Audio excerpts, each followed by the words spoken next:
আমাদের রাজ্যে সমস্ত কর্মচারীরা একজোট হয়ে 2018 সালে বর্তমান সরকারকে প্রতিষ্ঠাতা করেছিল।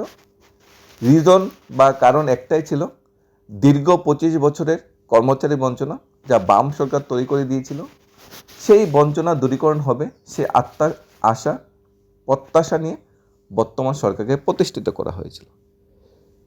এখন কথা হলো, শিক্ষক কর্মচারী ইস্যুতে ভীষণ ডকুমেন্টের প্রতিশ্রুতিগুলা কর্মচারীদের মনে আকৃষ্ট করেছিল, আকর্ষণ করেছিল। কর্মচারীরা ভাবতে শুরু করেছিল ডাবল ইঞ্জিনের যে বেনিফিটগুলো সেগুলো আমরা পাবো, কারণ সেন্ট্রাল ও স্টেটে একই সরকার। সেই আশাতেই কর্মচারীরা পরিবর্তনের স্তুতে গা ভেসিয়েছিল। এখন কথা হলো, শিক্ষক কর্মচারী ইস্যুতে বিশ্ব ডকুমেন্টে দেওয়া কোনো প্রতিশ্রুতি 8 বছরের পুরোপুরি কি বাস্তবায়ন করেছে সরকার?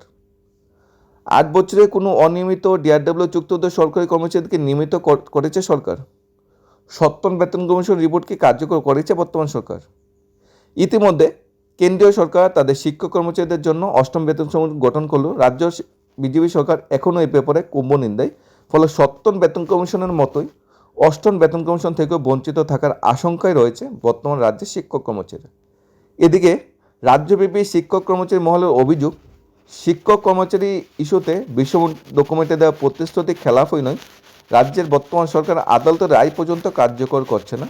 তার সবচেয়ে বড় উদাহরণ হলো সুপ্রিম কোর্টে এসএলপি করা দুইটা কেস। একটা হলো সর্বশিক্ষা স্বীকৃতি নিয়মিতকরণ প্রতিশ্রুতি ছিল, দাবি পালন না করে সুপ্রিম কোর্টে এসএলপি করেছে। এখানে ফিক্সড পে কর্মচারী নিয়মিতকরণ দাবি প্রত্যাশা ছিল, প্রতিশ্রুতি ছিল, তারপর হাইকোর্টের রায়ও দিয়েছে, দাবি না মেনে সুপ্রিম কোর্ট এসএলপি করেছে। এতে রাজ্যের সকল শ্রেণীর শিক্ষক কর্মচারী বিজেপি সরকারের আমলে আর্থিকভাবে বঞ্চিত থাকতে হচ্ছে। শুধু অনিয়মিত চুক্তিবদ্ধ ডিআরডব্লিউ শিক্ষক কর্মচারী নয়, বঞ্চনার শিকার নিয়মিত পদে নিযুক্ত স্থির বেতনের শিক্ষক কর্মচারী হচ্ছে। বিজেপি সরকার 8 বছরে সপ্তম বেতন কমিশন তো মিলনি কেন্দ্রীয় হারে দিয়ে, পাশাপাশি অনিয়মিত চুক্তিবদ্ধ ডিআরডব্লিউ কর্মচারীদের ভাগ্যে বিজেপি সরকার 8 বছরের শাসনকালে নিয়মিত হওয়ার ভাগ্য কিন্তু হয়নি। উল্টো বামপন্থা আমলে 10 বছরের অনিয়মিত পদে চাকরি করার পর স্বাভাবিক নিয়মে নিয়মিত হওয়ার প্রক্রিয়া বাতিল করে দিয়েছে বর্তমান সরকার। সংশ্লিষ্ট শিক্ষক মধ্যে ভাগ্য চিরতর অন্ধকার ঠেলে দিয়েছে বর্তমান সরকার। বামপন্থা আমলে সময় চলা 10 বছর অনিয়মিত পদে চাকরি করার স্বাভাবিক নিয়মকে বাতিল করে কর্মচারীদের যে একটা নিয়মিত করার একটা পথ ছিল সেটাকে বন্ধ করে দিয়েছে। এখানে হাজার হাজার অনিয়মিত কর্মচারীরা কিন্তু চিরস্তরে বঞ্চিত হয়ে গেল। নিয়মিত না হওয়া ন্যূনতম পেনশন সহ আর্থিক সুবিধা সব থেকেই বঞ্চিত হয়েছে। বিশ্ব ডকুমেন্টের প্রতিশ্রুতির মতো শিক্ষক কর্মচারীর জন্য সপ্তম বেতন কমিশন রিপোর্ট কার্যকর করেনি। বার্মা কমিশন গড়ে যত সামান্য বেসিক পে বৃদ্ধি করলেও হাউস রেন্ট, কেন্দ্রীয় সরকার যেখানে হাউস রেন্ট 10, 20, 30% পাচ্ছে, রাজ্য সরকার মাত্র 8% হাউস রেন্ট পাচ্ছে এবং 3,000 টাকা এখানে সিলিং করা আছে।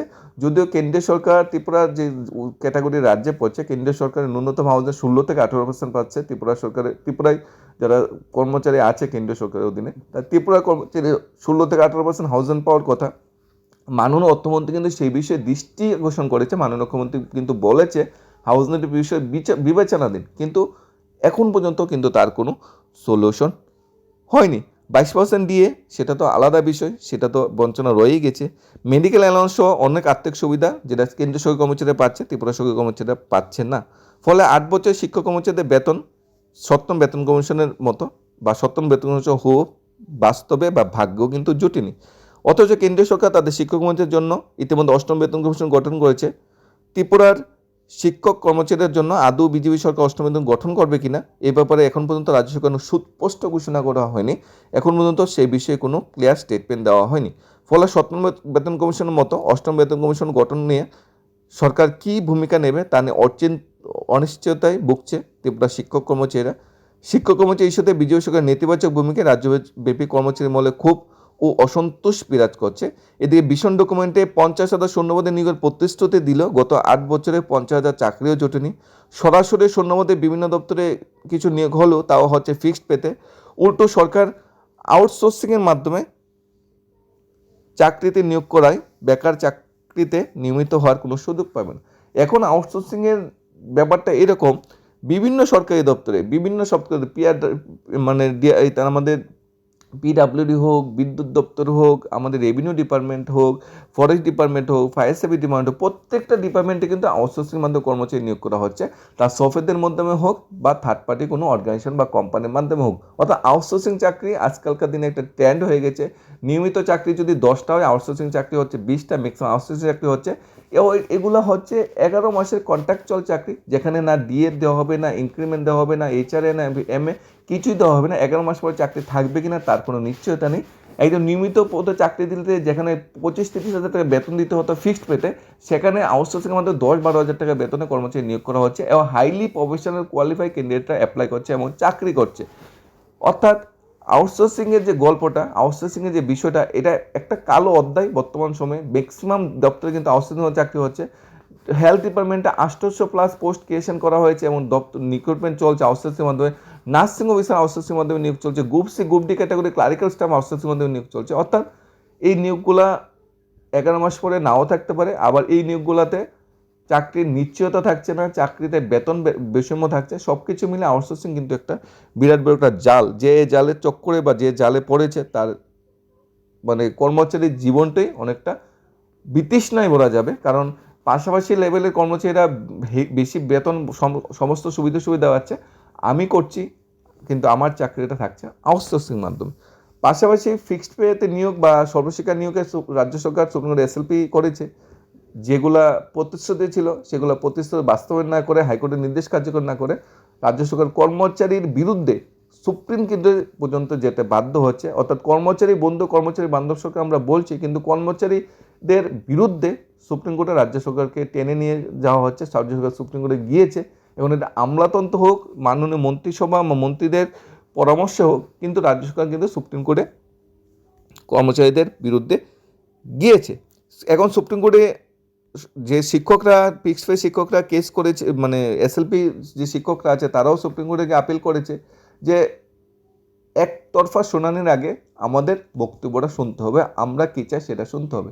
সেই 16 জন শিক্ষককেও আমরা ধন্যবাদ জানাই। এইভাবে ত্রিপুরা 30,000 ফিক্সড পে কর্মচারী যারা কোনো না কোনো সময় ফিক্সড পে ছিল, তাদের হয়ে এই লড়াইটা করার জন্য। এখন ভীষণ ডকুমেন্টের পৃষ্ঠাগুলি যদি আমরা উল্টে দেখি, সবচেয়ে প্রথম ছিল প্রতি গড়ে কর্মসংস্থান হয়েছে কি সেটা সবাই জানে।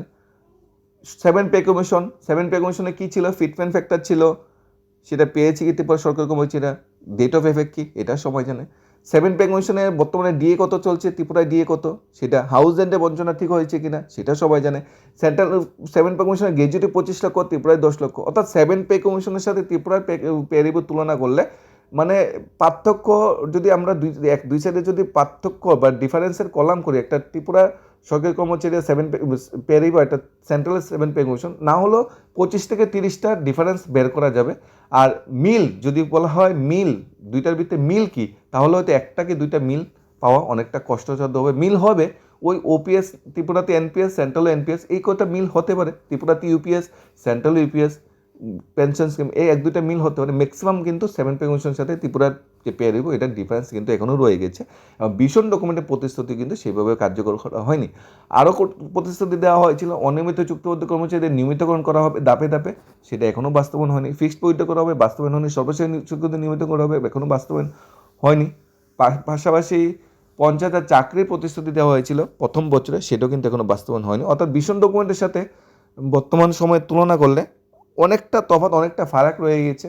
ইন ফিউচার ভবিষ্যতে এগুলি বাস্তবায়ন হবে কিনা তা নিয়েও কিন্তু যথেষ্ট সন্দেহ রয়েছে।